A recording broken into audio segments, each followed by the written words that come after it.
आज की हमारी कहानी है ससुराल में बहू को बेटी की तरह क्यों नहीं मानते। क्या आप एक नवविवाहित हैं या आपकी शादी को 5-7 साल ही हुए हैं? क्या आपको लगता है शादी से पहले ससुराल वालों ने आपसे कहा था कि वे आपको बेटी बना कर रखेंगे, लेकिन वे लोग आप में और आपकी ननद में बहुत फर्क करते हैं? क्या आपको भी लगता है कि ससुराल वाले आपको बेटी की तरह नहीं रखते? यदि हाँ, तो एक बार यह लेख पढ़कर अपने आप में कुछ विचार कीजिए, मंथन कीजिए, थोड़ा सा ठंडे दिमाग से सोचिए, फिर निष्कर्ष निकालिए कि ससुराल वालों की गलती कितनी है और आपकी अपनी सोच या आपकी अपनी अपेक्षाएं कितनी गलत है। मैं पुराने जमाने की बात नहीं कर रही हूँ। पुराने जमाने में तो ज़्यादातर परिवारों में बहू का दर्जा नौकरानी से भी बदतर था। यदि मैं ऐसा कहूँ कि बेटे की शादी ही इसलिए की जाती थी मुफ्त की नौकरानी मिले, तो भी अतिशयोक्ति नहीं होगी। लेकिन आज ज़माने में लड़कियां पढ़ी लिखी होने से वे ससुराल वालों के अत्याचारों के आगे घुटने नहीं टेकती और ससुराल वाले भी बहू को इंसान का दर्जा देने लगे हैं। फिर भी आज कई महिलाओं को शिकायत रहती है कि ससुराल में उन्हें बेटी की तरह नहीं रखा जाता। आइए जानते हैं बेटी की तरह नहीं रखा जाता का क्या मतलब है। बेटी की तरह नहीं रखा जाता का मतलब समझने के लिए पहले यह समझना होगा कि जब आप मायके में थी तो आप क्या करती थी या आपके साथ घर वाले कैसा बर्ताव करते थे, और अब ससुराल में आप कैसे रह रही हैं। यदि आपकी मम्मी या भाभी भी यही सोचती कि मायके में आप सुबह देरी से उठती थी, आपकी मम्मी या भाभी नाश्ता बनाती, आप आराम से नाश्ता करके आपकी इच्छा अनुसार घर के छोटे मोटे काम करती, यदि इच्छा ना हुई तो ना करती, आप पर कामों की कोई जिम्मेदारी नहीं थी, मन किया तो काम किया, मन नहीं है तो काम नहीं किया। जरा सोचिए, यदि आपकी मम्मी या भाभी भी यही सोचती कि हम ससुराल में बेटी की तरह रहेंगे, तो क्या आपको यह आराम मिलता? शादी के बाद आपके ऊपर भी माँ या भाभी की तरह जिम्मेदारी आती है, इसलिए आपको भी घर के सभी काम माँ और भाभी की तरह जिम्मेदारी से करने होंगे। जैसे आपकी माँ या भाभी ससुराल में बेटी की तरह नहीं रह रही हैं, ठीक उसी तरह अपनी ससुराल में आप बेटी नहीं हैं। यह बात आपको स्वीकार करनी होगी। भाभी आप आराम करो, मम्मी सब काम कर लेगी। आप हमेशा यही चाहती हैं ना कि जहाँ तक संभव हो भाभी ज़्यादा से ज़्यादा काम करे और मम्मी का थोड़ा सा आराम मिले। यदि आप मायके जाएं और आपकी भाभी देर तक सोती रहे, मम्मी दिन भर किचन में लगी रहें, तो क्या आप अपने उस भाभी की तारीफ करेंगी? क्या आपको अपनी मम्मी पर गर्व होगा कि उन्होंने अपनी बहू को बेटी की तरह रखा है? नहीं ना। क्या आपने कभी अपनी भाभी से कहा कि भाभी आप आराम करो, मम्मी सब काम कर लेंगी? नहीं ना।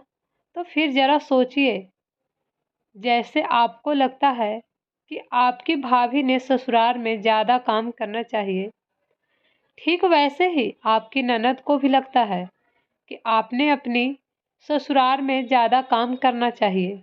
फिर ये शिकायत क्यों कि मुझे ससुराल वाले बेटी की तरह नहीं रखते, मुझे ससुराल में ज़्यादा काम करना पड़ता है।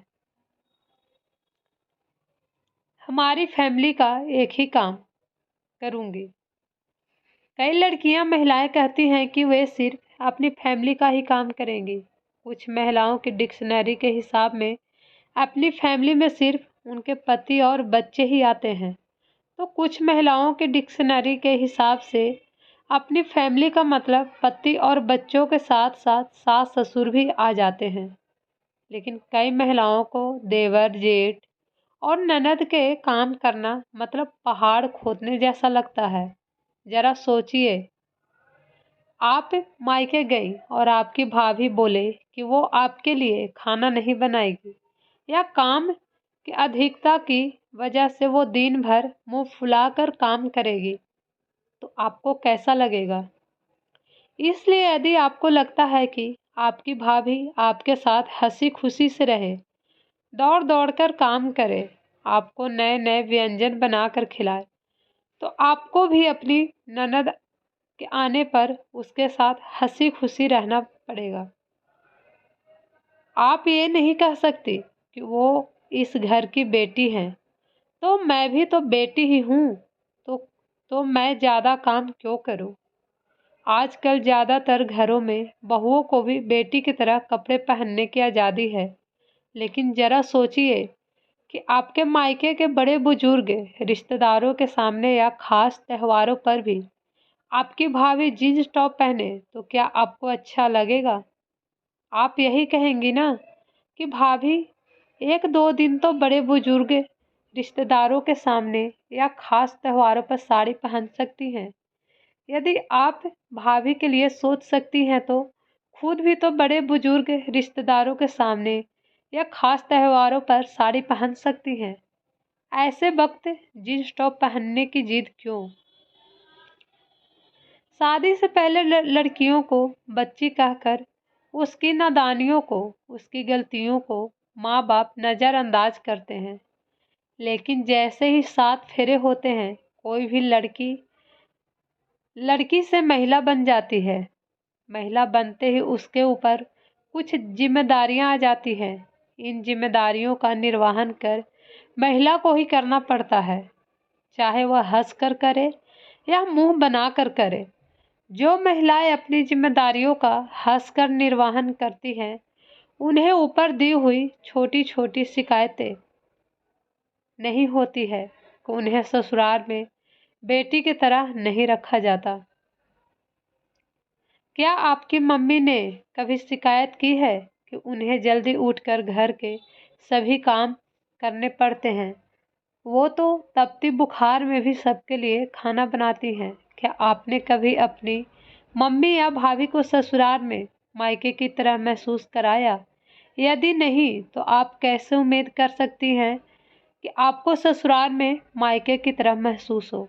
वास्तव में कुछ लड़कियां शादी से पहले मायके में खूब ऐश करती हैं। ससुराल में जब बहुत सारी जिम्मेदारियां आ जाती हैं, तो उन जिम्मेदारियों से घबरा जाती हैं। मैं ऐसी लड़कियों से कहना चाहती हूँ कि हर जगह का अपना महत्व होता है। हर रिश्ते की अपनी जिम्मेदारियां होती हैं। यदि आप एक बहू, पत्नी और भाभी के रूप में अपनी जिम्मेदारियां ठीक से समझ लेंगी, ऊपर दी हुई बातों पर गौर करेंगी, तो शायद आपको ये शिकायत कभी नहीं होगी कि ससुराल वाले आपको बेटी की तरह नहीं रखते। मेरा कहने का ये तात्पर्य बिल्कुल नहीं कि सभी ससुराल वाले बिल्कुल सुलझे हुए विचारों के रहते हैं और लड़कियां ही एडजस्ट नहीं करती। मैं यहाँ सिर्फ उन परिवारों के बात कर रही हूँ जो बहू को बहू का दर्जा, एक इंसान का दर्जा देते हैं। फिर भी बहू की अपेक्षाएं कुछ और कुछ ज़्यादा ही रहने से वो अंदर ही अंदर नाखुश रहती हैं। अगर आपको ये कहानी पसंद आए तो मेरे चैनल को लाइक एंड सब्सक्राइब ज़रूर कीजिएगा। Thank you so much.